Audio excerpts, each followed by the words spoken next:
Hello class, in last lecture we have taken some example based on the annuity. Similarly, there is one more example based on the annuity, that Miss Rima Rao deposited rupees 9,000 at the end of each year in bank. After 3 years, the amount accumulated was rupees 29,790. Find the annual rate of compounding. यहाँ पे क्या है उनका annual rate of compounding ₹29,790 rupees. Okay, N is equals to कितना है, N is equals to 3 years यहाँ पे दिया गया है. उन्होंने कितने अमाउंट एक्यूमुलेट किए हैं, सॉरी पे किए हैं, that 9,000 at the end of each year. How much amount he want to accumulate 29,790. तो हमें क्या नहीं पता है, I don't know the rate of interest. तो रेट ऑफ इंटरेस्ट करने के लिए मैंने यहाँ पे वैल्यू सब्स्टिट्यूट की, एन इज इक्वल्स टू 3.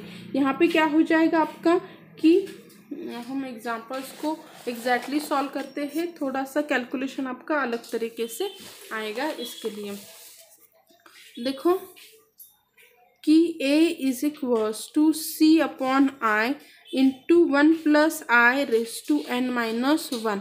हमें उन्होंने क्या क्या दिया है, c is equals to 9,000 already given है. एक्यूमुलेटेड अमाउंट कितनी उनको एक्यूमुलेट करनी है कि 29,790. n is equals to 3 years पता है. नाउ रेट ऑफ इंटरेस्ट हमें निकालना है. So we substitute here a is equals to 29,790 is equals to, what is the value of c is 9,000 divided by what is the value of I तो हमें पता नहीं है. 1 plus I raised to n is equals to 3 is given minus 1. so हम यहाँ पे 29,790 इस 9,000 को यहाँ पे लाके डिवाइड करो, is equals to 1 plus I raised to 3 minus 1 divided by I. यहाँ पे आपको 1 plus I के क्यूब का फॉर्मूला पता होना चाहिए. क्या आता है आपका formula for that, a plus b raised to 3 is equals to a cube plus 3a square b plus 3ab square plus b cube. ये उसका फॉर्मूला है. उसी को अगर हम यहाँ पे यूज़ करें तो क्या हो जाएगा, 1 का क्यूब प्लस 3 टाइम्स 1 का square into i plus 3 into 1 as it is into i का स्क्वायर प्लस आई क्यूब.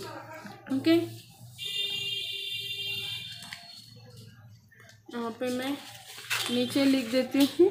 तो 1 प्लस आई का cube is equals to 1 cube 1 रहेगा plus 3 into i plus 3 into i का square plus i cube. Okay, और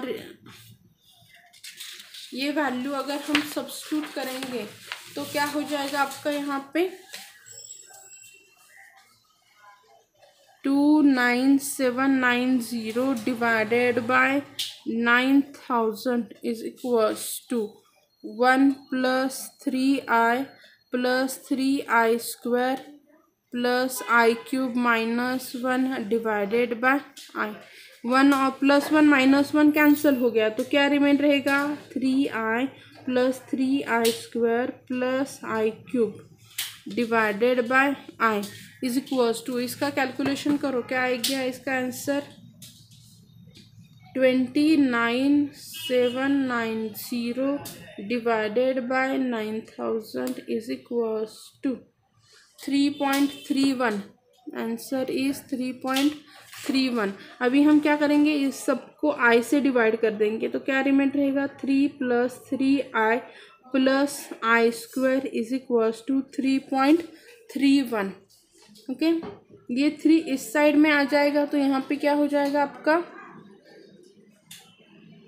3 minus 3.31 plus 3i plus i square is equals to, यहाँ पे क्या रहेगा minus 0.31 plus 3i plus i square plus 3i minus 0.31 is equals to 0। ये अगर हमने इस साइड में लिया तो ये क्या हो गया आपका 0 यहाँ पे रिमेन रहेगा। अभी हमें क्या करना है, इसके रूट्स फाइंड आउट करने हैं। अभी इसके रूट्स फाइंड आउट करते वक्त बी केयरफुल कि आपका आंसर भी सही आना चाहिए, राइट ना। तो यहाँ पे एक तो आप क्या कर सकते हैं, मल्टीप्लाई थ्रू आउट बाय 100। तो यहाँ पे क्या हो जाएगा आपका 100i² प्लस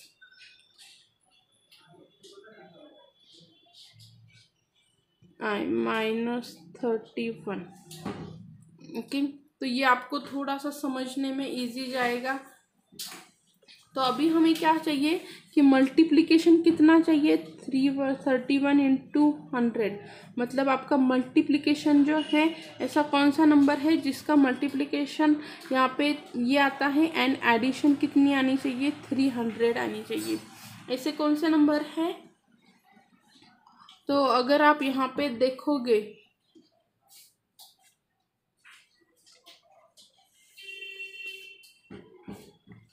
यहाँ पे देखो, ये हम जो कर रहे हैं ये आपको कैलकुलेशन समझने के लिए, ये जो मेथड है कैलकुलेशन समझने के लिए। पॉइंट में अगर आपका कैलकुलेशन बाद में जब आपका एग्जांपल सॉल्व हो जाएगा, अगेन डिवाइडेड बाय 100 अगेन।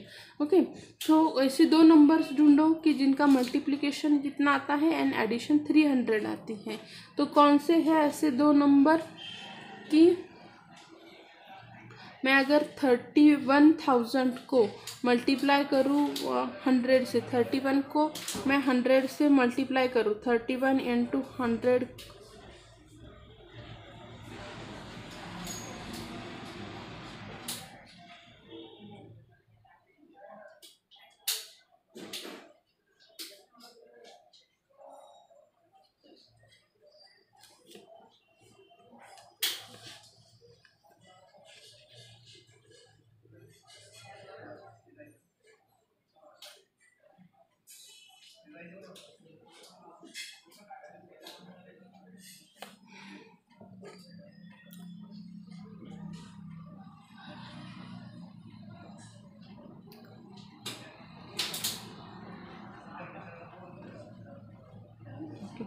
अगर हम 310 इंटू 100 करेंगे तो आपको क्या 10 करेंगे तो आपको कितना मिल जाएगा, 3100।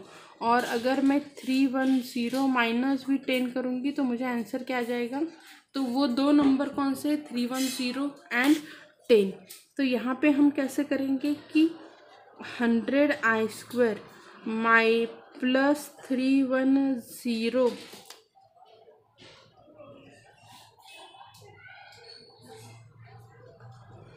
इसे माइनस करेंगे और i plus 10i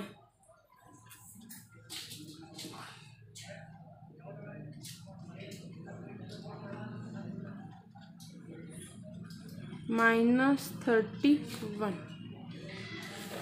okay, so this is the वे। मैं फिर से एक बार लिखती हूँ अगर आपको कन्फ्यूजन लग रहा है तो।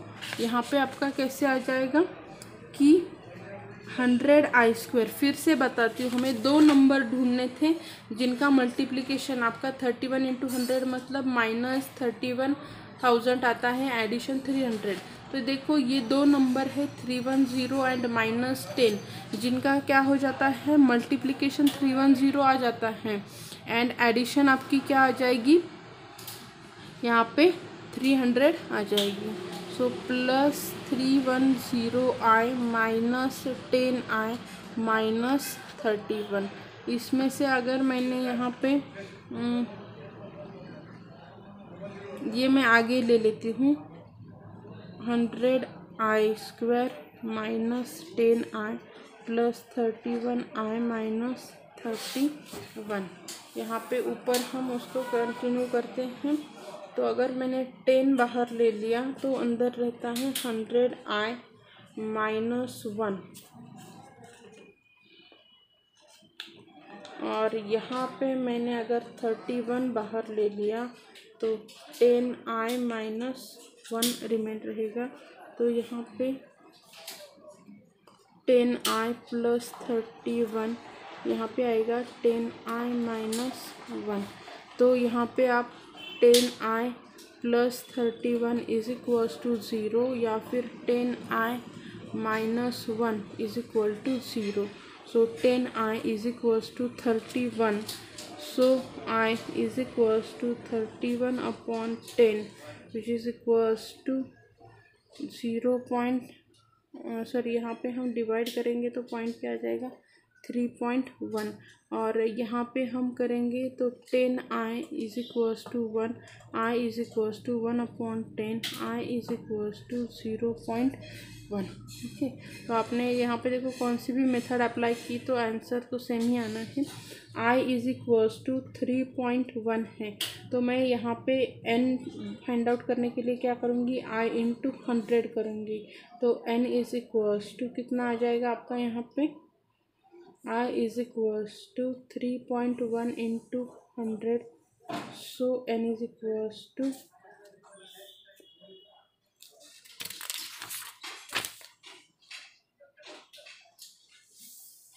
ये आपका निगेटिव आएगा, सॉरी ये आपका माइनस रहेगा, तो माइनस हम कंसिडर नहीं करेंगे,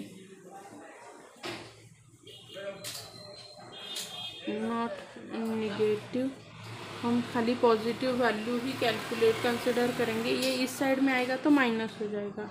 सो i इज इक्वल टू 0.1, तो i is equal to 0.1 into 100। So i is equal to 10। और रेट ऑफ इंटरेस्ट जो है r is equal to 10% per annum आपका आ जाएगा। Okay, so this is the way to calculate the r. आपको थोड़ा सा यहाँ पे जो है इक्वेशन सॉल्व करने की मेथड थोड़ी पता होनी चाहिए, अदरवाइज ये एग्जांपल कैसा है, इजी टू अंडरस्टैंड है। Okay,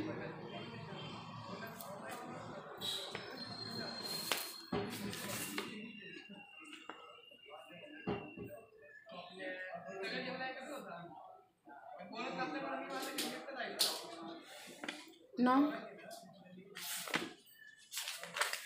next point is the sinking fund. Now what is mean by the sinking fund?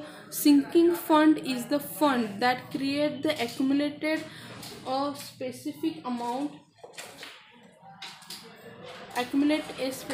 amount of money at some definite date in the future for paying the regular and equal payments at compound rate. Usually an organization, example housing society, set up the sinking fund to replace the depreciate asset at the future date.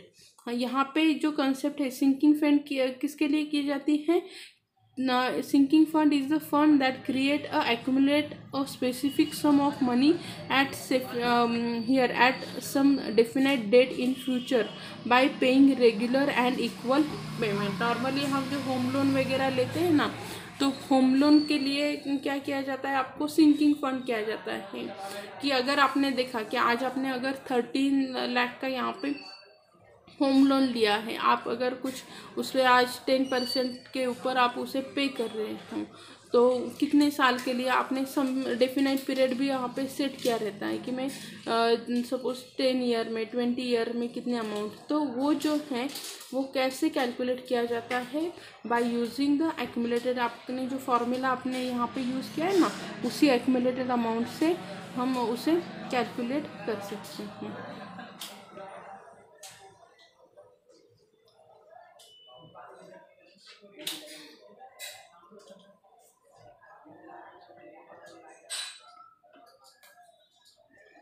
Example देखो उन्होंने एक दिया है, पितल industry buy a machine for 2 lakhs. It estimate that after 4 years the company will have to discard the machine and its scrap value will be 25,000. The cost of new machine at that time estimate to be 25% higher than the now at rupees 250. Okay, means 2,50,000. The company decided to create the sinking fund by investing a fixed amount at the end of every year in an instrument given the interest compounded at 8% per annum. Sum of what sum of money should be provided for each year. अभी क्या है ना कि एक Pitde industry करके एक company है and they want to buy a machine for ₹2 lakh. Okay, अभी अगर उन्होंने वो स्क्रैप कर दी, after 4 year it will become a scrap and its scrap value is 25,000। Means ये 2 लाख में से ये 25,000 भी अगर मैंने माइनस कर दिया तो मुझे कितना रहेगा कि 1,75,000 अमाउंट मेरे उस मशीन की रहेगी मेरे पास। ओके सॉरी, ये आपका स्क्रैप वैल्यू उसकी मुझे 25,000 मिलेगी। और तब मैं जब after 4 years when I buy one new machines, then it is its value is 25,000, sorry 2,50,000 is there। So मुझे आज ही उसके लिए कुछ क्या करना है, sinking fund amount means accumulate करनी है, जिससे कि मैं आफ्टर 4 years के बाद फिर से वो नई मशीन ले सकूँ। तो for at rate of 8% how much amount I have to sink at each year. Okay, तो मैं यहाँ पे क्या करूँगी, सपोज मुझे 2 लाख का पहले नए मशीन का मुझे 25,000 भी मिल गया, तो मुझे कितना फिर भी जमा करना पड़ेगा, 2,25,000 मुझे हर ईयर मीन्स आफ्टर 4 ईयर तक मुझे पे ये करने एक्यूमुलेट करने। तो एक्यूमुलेटेड अमाउंट कितनी है मेरी, 2,25,000 है। रेट ऑफ इंटरेस्ट भी पता है मुझे कितने साल का है, 4 years का। Substitute the value and find the, this is your sinking fund. मैं क्या कर रही हूँ, 4 साल के बाद मुझे ये मशीन लेना है, तो उसके लिए मैं आज ही क्या कर रही हूँ, हर ईयर सम अमाउंट में थोड़ा थोड़ा करके सिंक कर रही हूँ। सिंक मतलब क्या है, थोड़ा थोड़ा करके जमा कर रही हूँ। Okay, this is the way to solve the example. Formula आपको याद, फॉर्मूला तो नॉर्मल है, आपका एक्यूमुलेटेड अमाउंट का ही है, बस आपको डेफिनेशन अच्छे से करने हैं। What is the sinking fund and how you find out the value of sinking fund. Concept देखो सेम है, मैं क्या कर रही हूँ, सी फाइंड आउट कर रही हूँ, राइट ना, इमीडिएट एन्युटी फाइंड आउट कर रहे हूँ, जिसे हम क्या कर सकते हैं, सिंकिंग फंड। 4 साल के बाद मुझे इतना पैसा चाहिए, तो आज ही मैं उसके लिए क्या कर रही हूँ, इन्वेस्ट कर रही हूँ, थोड़ा थोड़ा थोड़ा थोड़ा जमा कर रही हूँ, जिससे क्या हो जाएगा, मुझे 4 साल के बाद उसकी अच्छी से वैल्यू मिल जाए, मीन्स एक्यूमुलेट हो जाए। Okay, thank you.